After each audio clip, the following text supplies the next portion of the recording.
این سوالم فقط از پسراست. دختری که 207 داره مخشو با چی میشه زد؟ برام کامنت کن.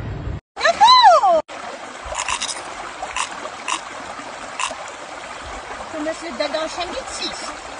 یعنی باش بروی و ده هر جا هم بیلت خواست دوره، هرچی هم بیلت خواست دید بسونه. اگر دست آب ریاض دیگه نکو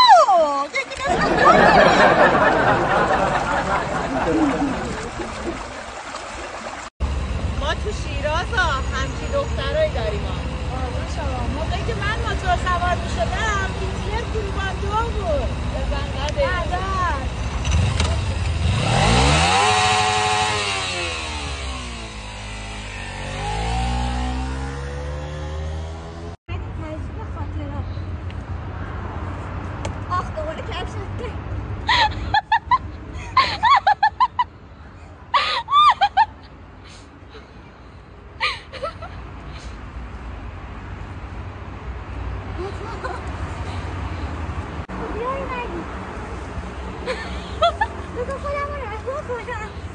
شیشه موزه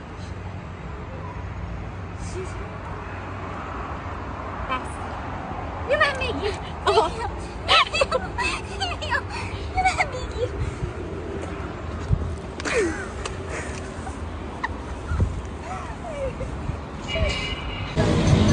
حاجی متا گرفتم خیلی بزرگ شدم. آره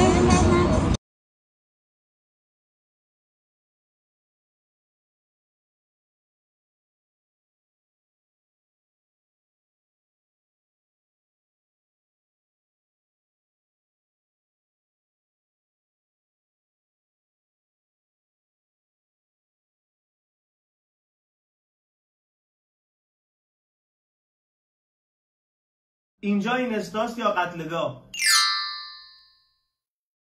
این فضا مخصوصا این استا قابلیت اینو داره که هر حقیقتی رو برعکس جلوه بده.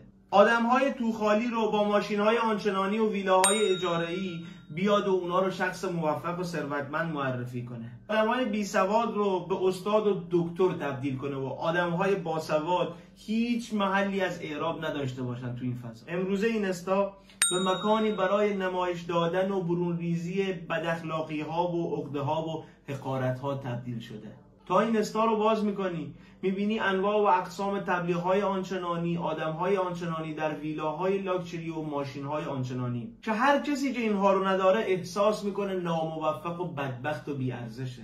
و همین فضای این استا تبدیل شده به قتلگاه روح و روان و ذهن آدم‌ها و زمینه افسردگی در آدم‌ها و سرخوردگی رو به وجود آورد. خلاصه کلام، یک، بدونید که این فضا رایگان نیست و خیلی ممکنه پای شما گرون تمام شه. دو، هر چیزی رو در اینستا میبینید واقعیت ندونید، چون آدم‌ها از بدبختی‌هاشون فیلم و عکس نمیگیرن. سه، برای وقتت ارزش قائل باش و هر پیجی رو فالو نکن و زیاد داخل اینستا نچرخ.